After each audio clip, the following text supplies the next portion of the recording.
Boa noite, queridos irmãos e irmãs. Nós estamos aqui hoje para mais uma reflexão da quarta-feira e conto com a escutatória caridosa de vocês para nos ouvir nessa reflexão simples, humilde, mas que vai ser com certeza uma sementinha para ajudar todos nós nos nossos momentos de aflições. Mas antes, vamos fazer uma visualização terapêutica para que o planeta possa receber nossas emanações de amor, de paz, de luz, gerando para todas as lideranças mundiais consciência, fraternidade universal, amor, caridade, gentileza, amorosidade, respeito, harmonia, equilíbrio e amor a Gaia, respeitando todos os elementos que estão em torno do ser humano, porque tudo vem de Deus, tudo é Deus, tudo é Deus, todas as coisas. Que possamos ter esta consciência, passar para os nossos jovens, nossos filhos, nossos netos e a todas as criaturas, com o nosso exemplo de boa convivência coletiva planetária. Muita paz. E hoje, a nossa reflexão da noite de hoje é sobre é, como a gente pode trabalhar a obsessão, fazer a profilaxia, né? Fazer uma terapia espírita para que possamos evitar de cair nas malhas, não do obsessor, mas de nós mesmos. Esse tema é um tema complexo, é verdade, que merece ser analisado em detalhes. E não vou fazer todos os detalhes, porque iria necessitar de maior tempo, mas vamos fazer uma abordagem resumida sobre o impacto da obsessão espiritual no nosso dia a dia, o que é obsessão, como ela acontece, algumas formas de ter essa obsessão, como nos protegermos de nós mesmos. Primeira coisa, toda obsessão é, na verdade, antes uma auto-obsessão. É, é, é importante nós colocarmos dessa forma, porque ninguém adentra a sua casa se você não abrir a porta, a não ser que ele arrombe, mas que você tenha defesas. Mas todas as pessoas, normalmente, que adentram o seu lar, a sua casa, elas pedem permissão para entrar, batem na porta, marcam, e até mesmo uma pessoa que bata na porta e que você não conhece, você não abre a porta, não manda ela ir para a sala para você perguntar o que ela estava ali. Então, é mais ou menos aí, nós vamos iniciar essa reflexão com esse exemplo que eu acho que encaixa bastante na obsessão, porque as pessoas dizem assim, um espírito importuno, ele está me causando obsessão. Por que será que esse espírito causou obsessão? Como foi que ele adentrou, teve acesso a seu mundo interno, seu mundo íntimo, a sua mente, a sua tela mental, a sua vontade, a seus sentimentos, suas emoções? Será que ele não bateu e achou a porta entreaberta? E aí, não é arrombar, ele entrou e fez morada também lá? Então, precisamos entender a obsessão como um comportamento. A defesa contra a obsessão é um comportamento que você configura dentro de você através de várias terapias espíritas. Mas vamos chegar lá. O impacto da obsessão espiritual na vida cotidiana, os efeitos podem se estender por várias áreas da vida, causando transtornos e dificuldades em diversos níveis. Podem ser tanto de ordem psicológica quanto física, refletindo na saúde geral, nos relacionamentos, inclusive dentro de casa, desarmonizando o ambiente familiar e na capacidade de discernimento e de ter, inclusive, vontade férrea para sair daquela situação em que se envolveu. Aqueles que vivenciam a obsessão espiritual podem se sentir sobrecarregados e presos a um ciclo repetitivo de pensamentos negativos, deletério, comportamento destrutivo. É uma batalha interna que muitas vezes passa despercebida aos olhos dos outros, inclusive dentro da própria família. Às vezes a pessoa está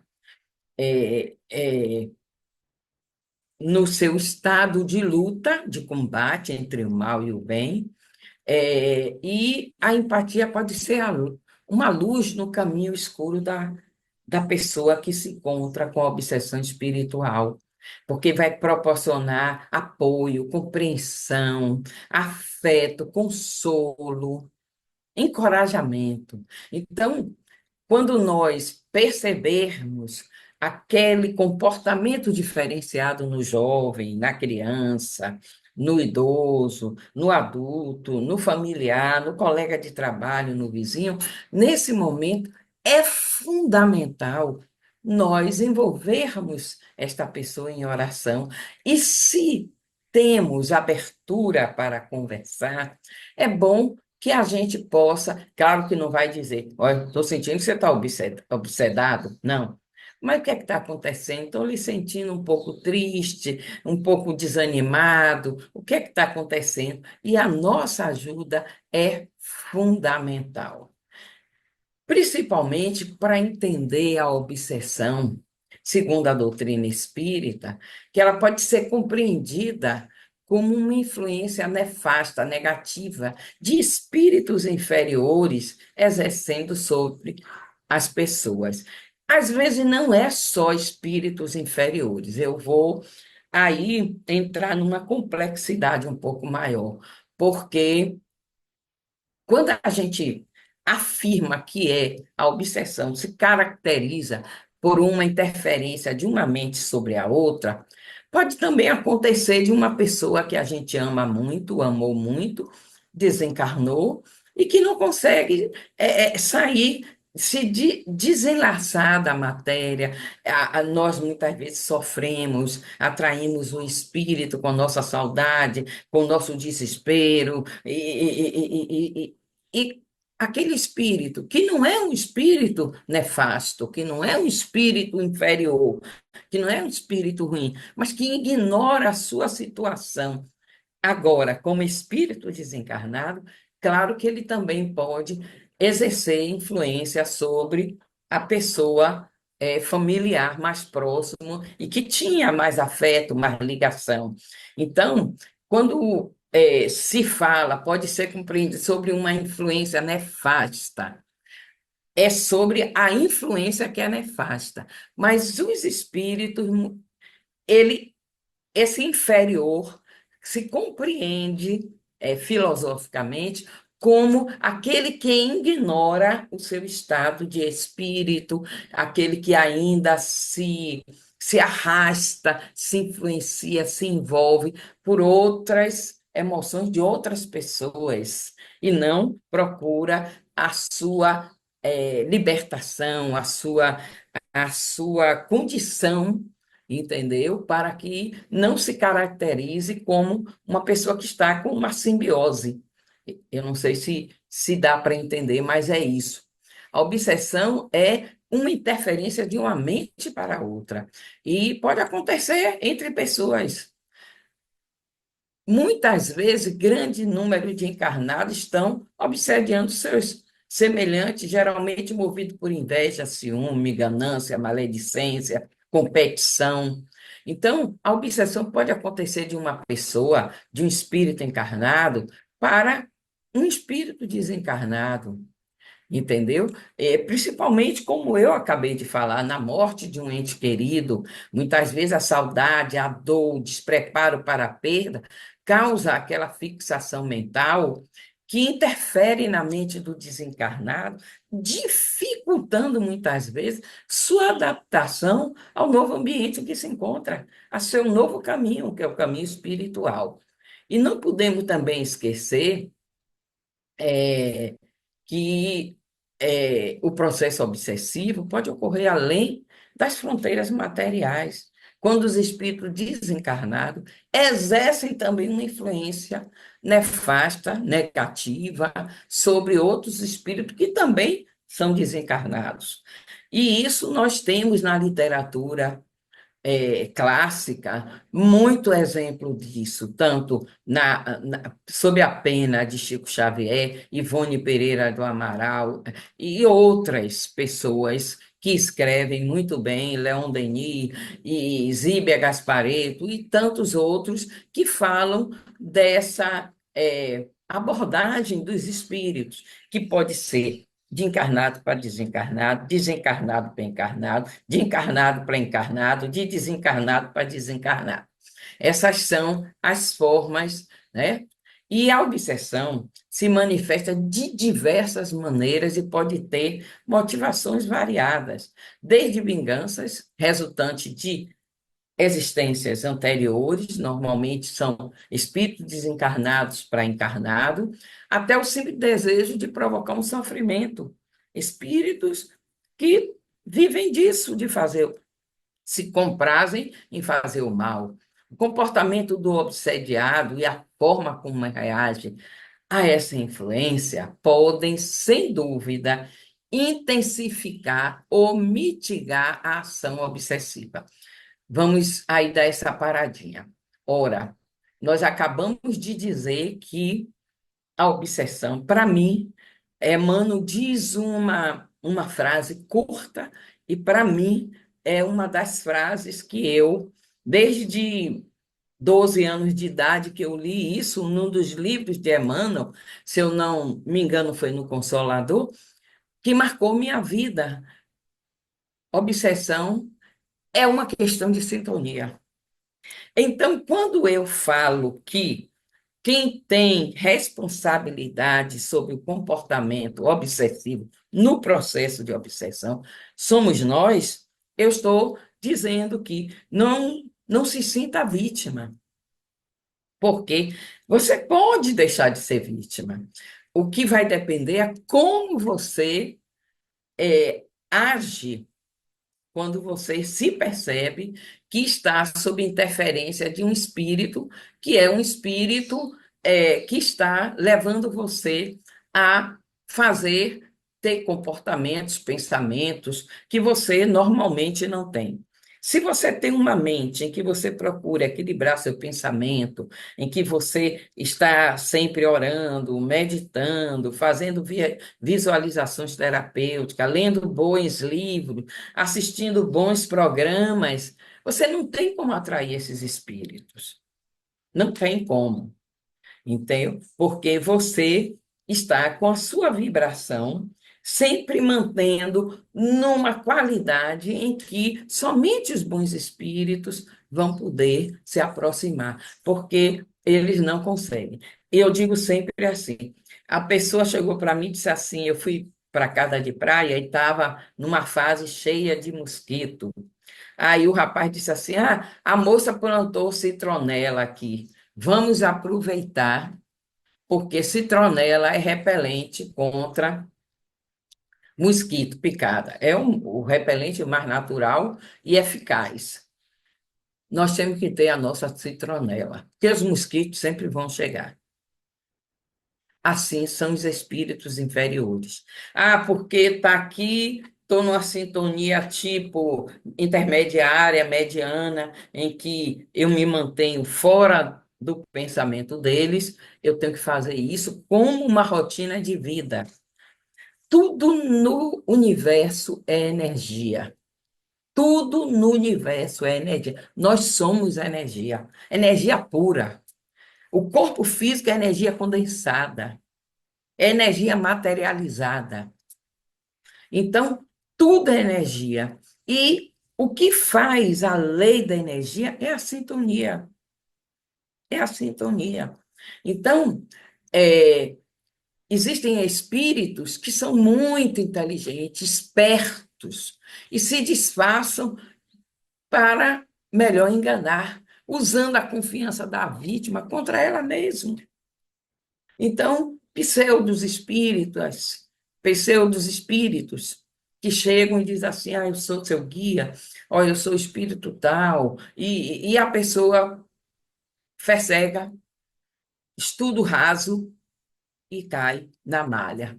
Então, temos que perceber a dificuldade que às vezes nós temos em romper o vínculo estabelecido com essa mente, mesmo com a apresentação de evidências claras da inconsistência de suas ideias. Eu assisti um filme, uma certa feita, isso vai algumas décadas atrás, e depois eu assisti no sábado, e na segunda-feira à noite eu fui participar de uma reunião mediúnica. Não era filme de terror, não era filme onde tinha abordagem de sexo, nem de terror, mas era um filme denso, um filme de profunda reflexão. Aí no domingo eu já fiquei com aquela sensação um pouco do filme, porque toda arte reverbera em nós o que o autor quer clamar da ideia, né? E eu fiquei um pouco assim, meio melancólica no domingo, mas na segunda eu disse, tem mediúnica eu vou. Oh, veio um espírito exatamente com o mesmo perfil da pessoa do filme, do ator principal, da questão filosófica e moral que estava no filme. E aí o mentor disse para mim, não assista nada antes da mediúnica, porque você, assistindo um tipo de filme desse, você atrai ainda mais o médium, aquele que está a serviço do trabalho das comunicações entre o mundo físico e o mundo não físico. Então, é muita responsabilidade e isso gerou em mim, com certeza, um grande aprendizado. Então, geralmente, uma pessoa que está fascinada, que a fascinação, ela é inteligente, né? Ela é inteligente. Ela geralmente reage mal aos conselhos, ela não ouve, ela cria, sabe?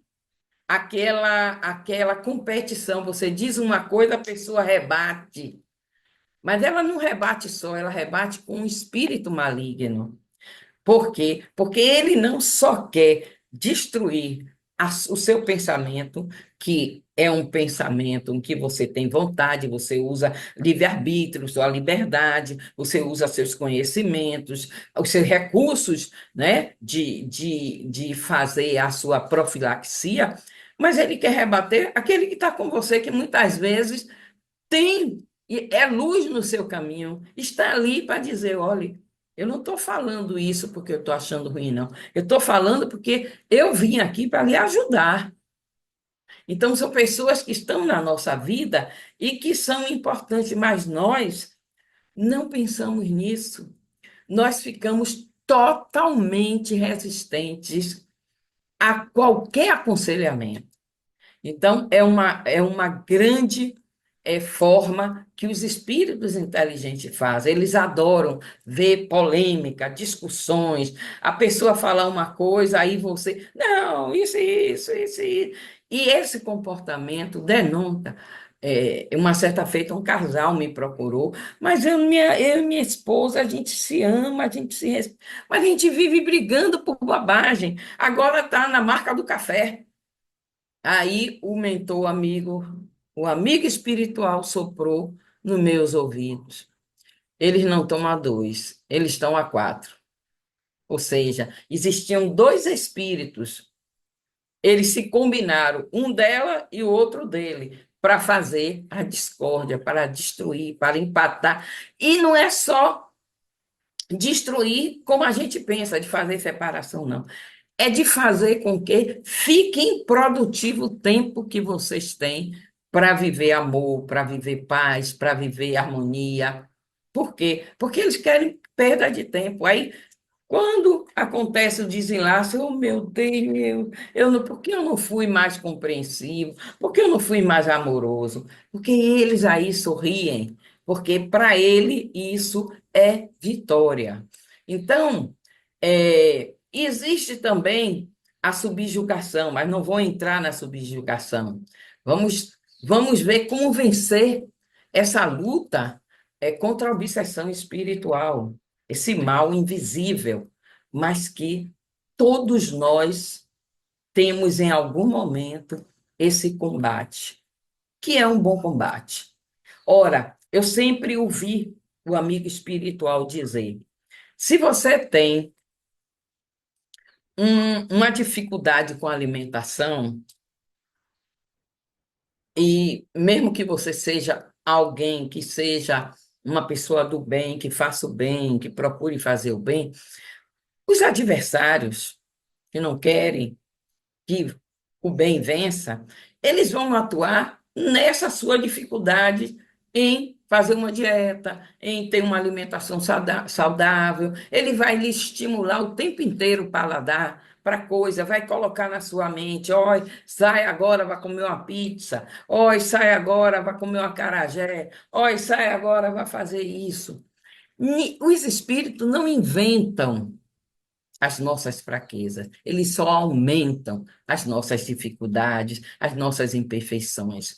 Se você fuma, vai, que nada, fume. Ele vai ficar todo dia no seu ouvido. Fume, que bobagem. Você não está fazendo mal a ninguém, só está fazendo a você. E você pode fazer mal a você, você não pode fazer ao outro, porque eles são inteligentes. E aí eles estimulam a você ao fumo. E aí enfraquece seu ânimo, a sua vontade. Então, para combater a obsessão, em todas as suas formas, é preciso discernimento. E às vezes, eu acredito até que na maior parte das vezes, um apoio externo. Um apoio externo. O isolamento só beneficia o espírito obsessor, porque ele busca afetar a vítima, entendeu? E distanciar das pessoas que são capazes para oferecer ajuda. Então, às vezes, aquele jovem se isola, aquele idoso se isola, aquele familiar se isola. Então, não existe.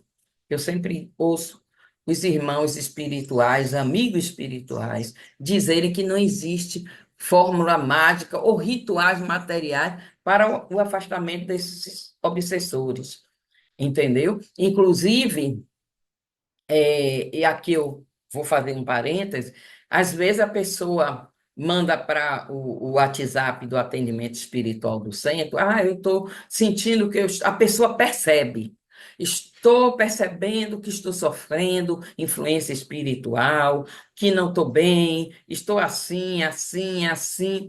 E aí os irmãos colocam em desobsessão, em atendimento espiritual por um período, e estimulam fazerem a reforma íntima, fazerem orações, buscarem ajuda num centro espírita para tomar passes presenciais, se não tem centro espírita perto, que faça os nossos atendimentos espirituais virtuais.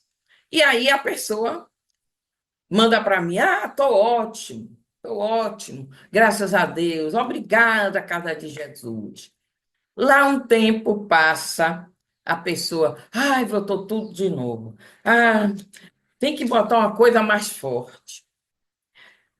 A gente tem que saber o seguinte, vou voltar à minha fala. Quem impede os mosquitos da dengue a virem? A profilaxia seria uma limpeza da Gaia, uma autoconsciência nos homens, que todos juntos se unissem para evitar águas, lixo e tantas outras ações que dificultam, porque proliferam o mosquito da dengue em milhões. Então, vamos usar a nossa citronela para ajudar. Mas, com certeza, a citronela que eu falo aqui é a nossa reforma íntima. É a doutrina espírita nos ensina que a luz do conhecimento e a força da fé raciocinada são as melhores defesas contra os ataques à liberdade espiritual, à sua liberdade mental, moral, emocional. A intervenção eficaz requer que você tenha uma superioridade moral evidente, que você comece a se autoconhecer, a se autocontrolar, a ver o que está causando toda vez que você está com a percepção de que está sofrendo obsessão, alguma coisa está acontecendo e é a mesma coisa. Poder moral é a chave para a libertação. Mas, com certeza, a reforma íntima, a moralização dos espíritos inferiores. E como é que faz isso, Carmen?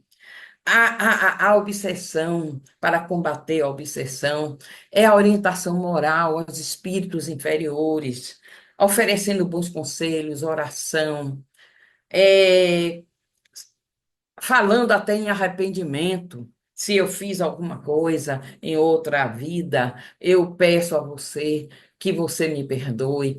Acelerar seu avanço espiritual para que haja, ó, quebre a sintonia, se distancie da influência dele. E, claro, trabalhar a desobsessão. Como, Carmen?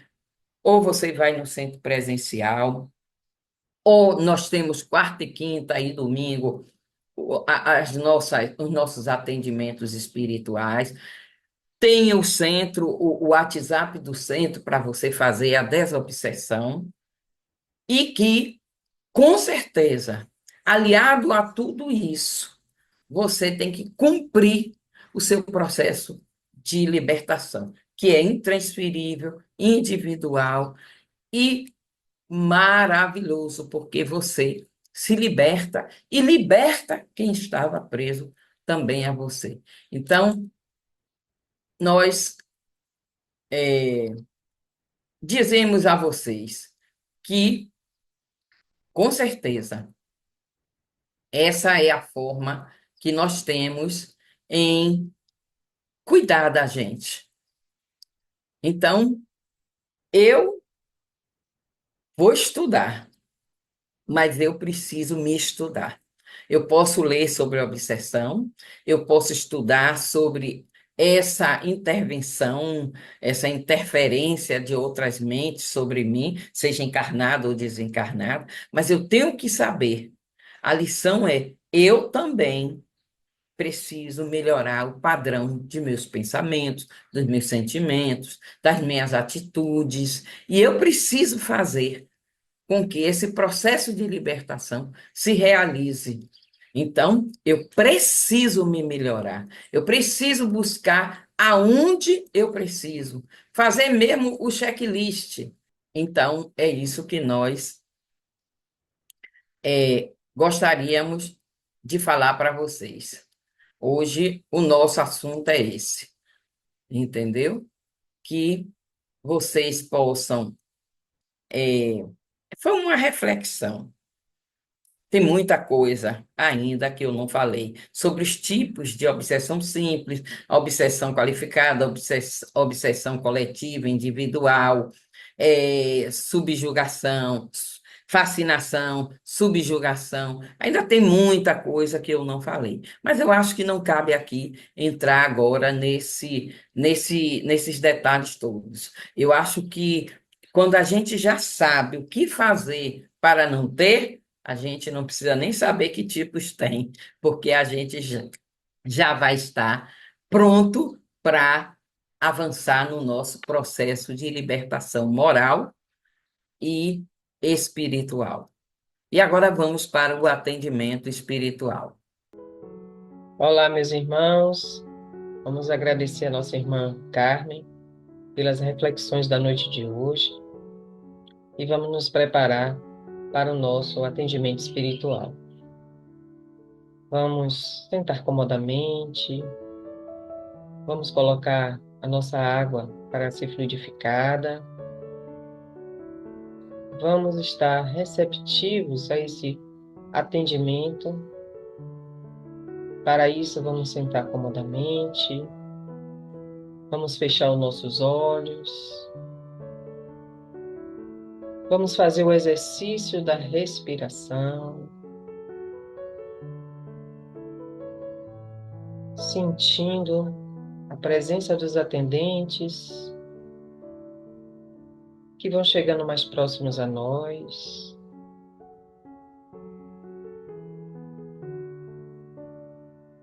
Vamos colocar as mãos espalmadas para cima, sempre fazendo o exercício da respiração. O ar entrando, saindo, sentindo a sua presença. Os amigos espirituais, os atendentes, vão iniciar retirando todas as energias negativas, todas as energias deletérias do nosso campo espiritual, do nosso corpo físico e extrafísico, limpando nossos chakras, retirando da nossa psicosfera tudo de negativo, e que nós mentalmente possamos estar vibrando no Pai, vibrando na luz, ajudando nesse trabalho. Depende também da nossa parte, da nossa sintonia, da nossa forma de pensar. E eles retiram todas as energias deletérias, limpando. E agora eles se preparam para derramar sobre nós bênçãos de luz, energias salutares, conforme as nossas necessidades, refazendo as energias, dando-nos a força da força, ânimo. E essas energias caem como um bálsamo, revigorando cada um de nós,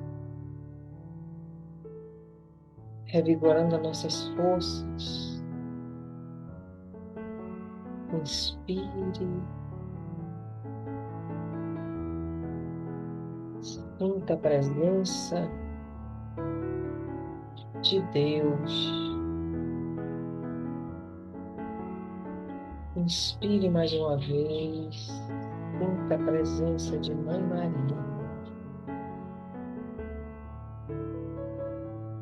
Inspire mais uma vez, sinta a presença dessa paz que nos envolve, nos acalma e nos dá força para prosseguir. E os irmãos atendentes fluidificam a nossa água, emana sobre o nosso ambiente energias de paz, paz, paz. Agradecemos a esse trabalho dos atendentes espirituais e encerrando o encontro da noite de hoje com o nosso mantra, que o círculo branco da paz e da harmonia se feche e se expanda através de nós, e que a luz de Jesus e de Maria nos envolva, nos ampare e nos acalme, e nos dê dias de luz, dias de paz. Que assim seja e até a próxima.